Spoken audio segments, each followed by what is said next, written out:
Hey guys, நீங்கள் கர்நாடகா ஸ்டைலில் veg masala pulao try பண்ணியிருக்கீங்களா? ஆனஸ்ட்டாக சொல்கிறேங்க, இந்த ரெசிபிக்கு பிக்கஸ்ட் சீக்ரெட் என்னன்னு தெரியுமா? இந்த மசாலா பேஸ்ட்டு தான். அதுதான் இந்த ஃபுல் ஃப்ளேவரவே எலிவேட் பண்ணுதுன்னு சொல்லலாம். இப்போ வாங்க எப்படி பண்ணலாங்கிறத பார்க்கலாம். மிக்ஸி ஜாரில் 1 டீஸ்பூன் ஜிஞ்சர் கார்லிக் பேஸ்ட், 2 பச்சை மிளகா, ஒரு கை ஃபுல்லாக ஃப்ரெஷ்ஷான புதினாவும் கொத்தமல்லியும் ஆட் பண்ணிக்கோங்க. ரெண்டும் ஈக்குவல் அமௌண்ட்டில் இருக்கணும். லைட்டாக வாட்டர் மிக்ஸ் பண்ணி நல்லா ஒரு ஸ்மூத் பேஸ்ட்டாக கிரைண்ட் பண்ணி எடுத்துக்கோங்க. இது அப்படியே தனியாக வச்சுக்கோங்க. குக்கரில் 2 tablespoon oil, 1 teaspoon ghee, 1 bay leaf, 2 பட்டை, 3 கிராம்பு, 3 ஏலக்காய், 1/4 டீஸ்பூன் சோம்பு ஆட் பண்ணி லைட்டாக இது பொரிஞ்சு வந்ததும் ஒரு பல்லாரி வெங்காயத்தை நீட்ட வாக்கில் நறுக்கி வச்சுருக்கேன். அதையும் இது கூட ஆட் பண்ணி அதோட டிரான்ஸ்பரண்ட் கலர் வர வரைக்கும் வதக்கி எடுத்துக்கோங்க.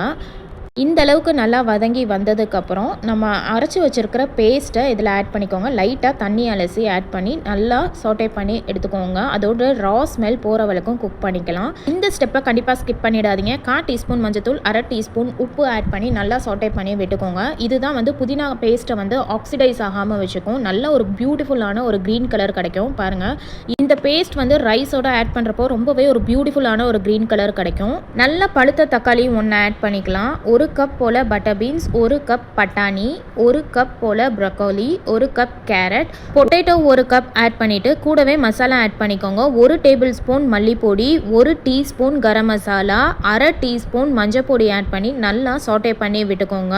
இந்த மசாலா வெஜ்ஜீஸோட நல்லா கோட்டார அளவுக்கு சாட்டே பண்ணி எடுத்துக்கோங்க. இப்போ மசாலாவோட ரா ஸ்மெல் நல்லாவே போயிடுச்சு. இந்த ஸ்டேஜில் 1/2 லெமன் ஸ்க்வீஸ் பண்ணி விட்டுட்டு 1 கப் அரிசி எடுத்திருக்கேன். அதுக்கு நான் 3 கப் தண்ணி ஆட் பண்ணிக்கிறேன். தண்ணி நல்லா கொதி வந்ததும் 1/2 அன் ஹவருக்கு சோக் பண்ணி வச்சுருக்கிற அரிசியை இதில் தண்ணியை இருத்துட்டு சேர்த்து நல்லா ஒரு டைம் மிக்ஸ் பண்ணி விட்டுட்டு அப்படியே லிட் போட்டு க்ளோஸ் பண்ணிவிடுங்க.